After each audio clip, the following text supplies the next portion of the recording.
A desagregação do mundo socialista. Durante a Guerra Fria, os soviéticos construíram uma enorme indústria de base e desenvolveram conhecimentos nas áreas da ciência e da tecnologia. Ao longo da década de 1960, houve um grande processo de urbanização na União Soviética, bem como a erradicação do analfabetismo. Houve, ainda, melhorias significativas na qualificação da mão de obra, e a maior parte dos trabalhadores soviéticos passou a contar com diploma universitário ou ensino médio. Porém, mesmo com esse evidente progresso, a distância da economia soviética em relação aos países do Ocidente ampliava-se cada vez mais. Isso podia ser percebido principalmente na produção agrícola e de bens de consumo, que, além de escassos, eram de baixa qualidade. Ao priorizar os investimentos na corrida armamentista e espacial, o regime soviético não deu a atenção devida à produção de alimentos e de artigos como roupas, calçados e eletrodomésticos. Na década de 1970, vários sinais de crise começaram a surgir na União Soviética, como o distanciamento em relação aos avanços tecnológicos do Ocidente, a ineficiência da indústria civil e a dependência da importação de alimentos. Tudo isso somava-se aos movimentos por liberdade, democracia e independência nacional que começavam a se organizar na União Soviética, o que agravava ainda mais o quadro de crise. As graves crises de abastecimento obrigavam a população soviética a enfrentar longas filas para comprar alimentos. Processos de abertura na União Soviética. Em 1985, Mikhail Gorbachev foi eleito secretário-geral do Partido Comunista Soviético. Atendendo a pressões da sociedade soviética por mudanças, Gorbachev iniciou um programa de reformas econômicas e políticas com o objetivo de modernizar o Estado sem, contudo, abandonar o regime socialista. Esses programas ficaram conhecidos como Glasnost, transparência política, e Perestroika,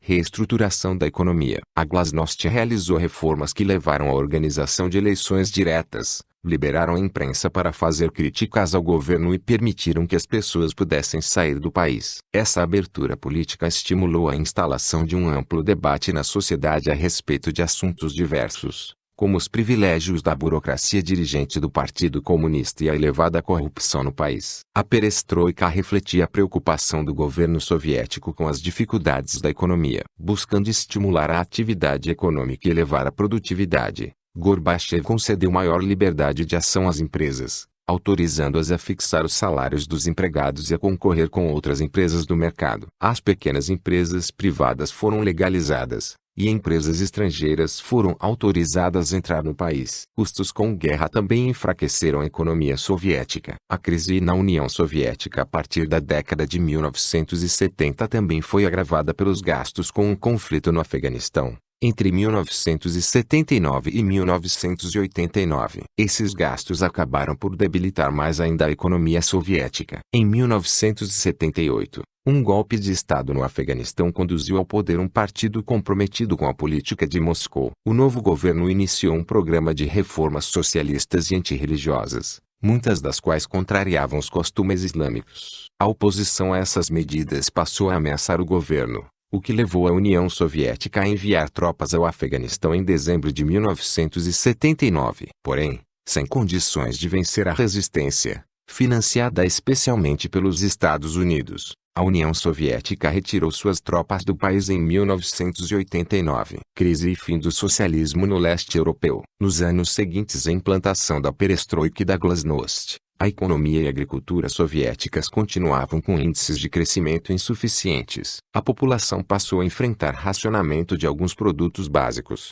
como gasolina, manteiga e carne. Ao mesmo tempo, as reivindicações autonomistas no interior das 15 repúblicas que formavam a União Soviética ressurgiram. A grande variedade de povos, línguas e crenças que conviviam no país sempre foi um problema para manter a unidade política. Diante da crise, inúmeros movimentos nacionais reivindicavam autonomia e respeito às identidades locais. A grande popularidade internacional de Gorbachev pesava cada vez menos, e o apoio ao líder despencava. Além disso, no final da década de 1980, uma espécie de prenúncio do que poderia acontecer na União Soviética abalou o mundo socialista. Movimentos democratizantes atingiram o leste europeu, levando ao fim do socialismo na região. Na Hungria e na Tchecoslováquia, a transição se deu de maneira pacífica e pela via das instituições. Os novos governantes, Antigos opositores do regime soviético implantaram programas de desestatização da economia. Na Romênia,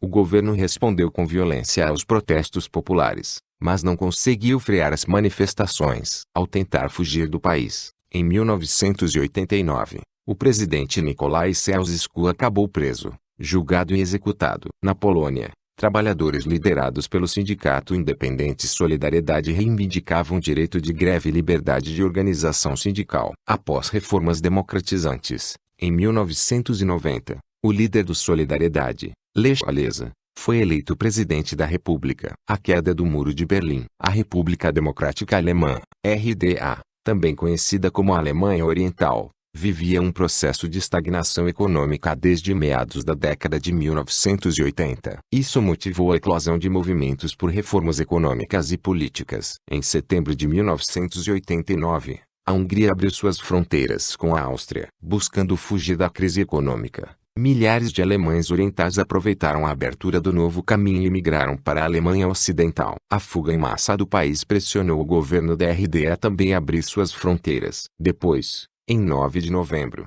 o governo da RDA anunciou, numa transmissão pela televisão, a abertura de todas as suas fronteiras com a Alemanha Ocidental. Em poucas horas, milhares de pessoas se reuniram ao redor do muro nos dois lados da cidade de Berlim. No mesmo dia, o muro caiu, sem que a polícia disparasse um único tiro. No ano seguinte, as duas Alemanhas foram reunificadas. A queda do Muro de Berlim e dos regimes socialistas no leste europeu ajudou a impulsionar os movimentos separatistas na União Soviética. Em dezembro de 1991, quando 14 das 15 repúblicas soviéticas já tinham formalizado sua independência, o presidente da Rússia anunciou o fim da União Soviética e a criação da Comunidade dos Estados Independentes, CEI. Assim, a grande potência socialista chegou ao fim. Na visão que se difundiu pelo mundo, era como se o capitalismo tivesse sido o grande vencedor da Guerra Fria. Quando falamos em queda do Muro de Berlim, é interessante notar que o termo queda é utilizado de maneira simbólica. Ainda hoje,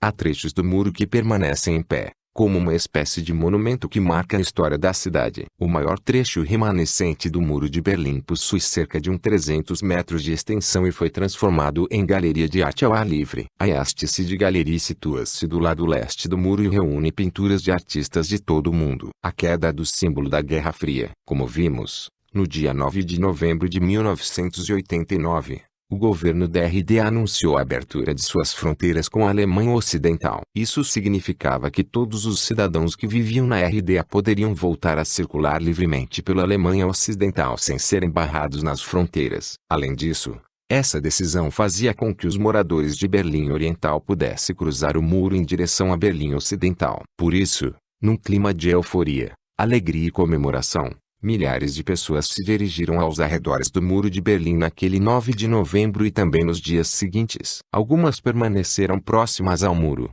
festejando, e outras subiram na construção. Muitas pessoas, munidas de martelos ou de outros tipos de ferramentas, passaram a dar os primeiros golpes para a derrubada do muro. A desagregação da Iugoslávia. Alguns dos acontecimentos mais trágicos relacionados ao fim do socialismo no leste europeu e ao fim da Guerra Fria como um todo ocorreram na Iugoslávia, na Península Balcânica. A Iugoslávia era constituída por 6 repúblicas federadas: Sérvia, Croácia, Bósnia e Herzegovina, Macedônia, Montenegro e Eslovênia, e 2 regiões autônomas ligadas à Sérvia, Voivodina e Kosovo. Esse mosaico de povos e culturas foi aglutinado em torno de um estado após a Segunda Guerra Mundial, quando o então governo de Josip Broz Tito adotou o modelo socialista de economia planificada. O líder iugoslavo, porém, não conseguiu apagar as diferenças econômicas e culturais que havia entre as repúblicas. Também não impediu o descontentamento dos inúmeros povos em relação à maioria sérvia,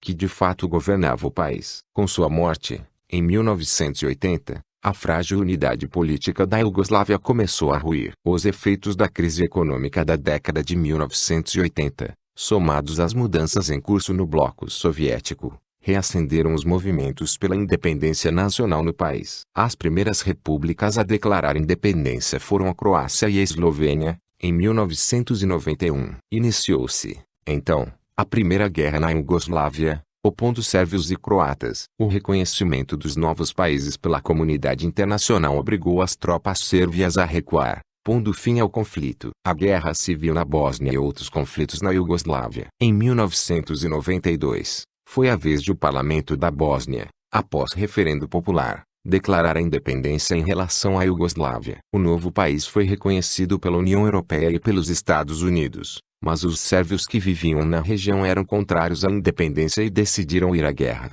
opondo milícias sérvias a uma aliança de bósnios e croatas. O conflito se estendeu de 1992 a 1995. Os sérvios adotaram uma política de extermínio denominada limpeza étnica. Mais de 97 mil pessoas morreram, e cerca de 65% das vítimas eram bósnias. A repercussão do conflito levou a OTAN a intervir com suas tropas, forçando um acordo de paz. Em novembro de 1995, o Acordo de Dayton dividiu a Bósnia-Herzegovina em República Sérvia e Federação Bósnio-Croata. Mais tarde, uma nova luta pela independência foi iniciada em Kosovo, província iugoslava de maioria muçulmana controlada pelos sérvios. Diante da política de extermínio e deportações, a OTAN interveio. O conflito só terminou em junho de 1999. As guerras civis na Iugoslávia resultaram em milhares de mortos e no desmembramento do país. Com a emancipação de Montenegro em relação à Sérvia, em 2006, e de Kosovo, 2 anos depois, a antiga Iugoslávia reduziu-se a 7 pequenos países. Uma nova ordem mundial. A desagregação do bloco socialista marcou definitivamente o fim da velha ordem bipolar e a emergência de uma nova ordem mundial. Mas quais seriam as características dessa nova ordem mundial? Como passou a funcionar essa nova configuração internacional do poder? Em um primeiro momento, falava-se muito sobre a vitória do capitalismo sobre o socialismo. Afinal, o bloco socialista havia chegado ao fim. Para muitos observadores e analistas que testemunharam os acontecimentos do início dos anos 1990, foi justamente naquele período que teve início o alinhamento ideológico e político de governos e organismos internacionais à hegemonia mundial exercida pelos Estados Unidos. No entanto, a ideia de um mundo unipolar, ou seja, com a supremacia dos Estados Unidos, não se confirmou. O surgimento de novas potências econômicas, por exemplo, e a rearticulação de potências tradicionais sob novas estruturas de poder deram forma a um cenário internacional cada vez mais complexo e descentralizado. Por isso, a tendência é dizer que a nova ordem mundial se caracteriza por uma configuração de poder multipolar. Alguns eventos ocorridos a partir da década de 1990 nos mostram isso, como a reestruturação política e econômica da Alemanha após a reunificação, a consolidação da União Europeia, o fortalecimento econômico de potências asiáticas, principalmente da China, o crescimento econômico dos países emergentes, como Brasil e Índia, e a grave crise que atingiu o sistema financeiro dos Estados Unidos em 2008 e 2011. Se por um lado a configuração da nova ordem mundial multipolar evidencia as diferentes correlações de força que estão em disputa pela hegemonia de poder, por outro é possível perceber a conexão e interdependência econômica entre os diversos países do mundo. A crise econômica que afetou os Estados Unidos em 2008, por exemplo, especialmente as instituições financeiras e o capital especulativo, teve repercussão global, atingindo as bolsas de valores da maioria dos países.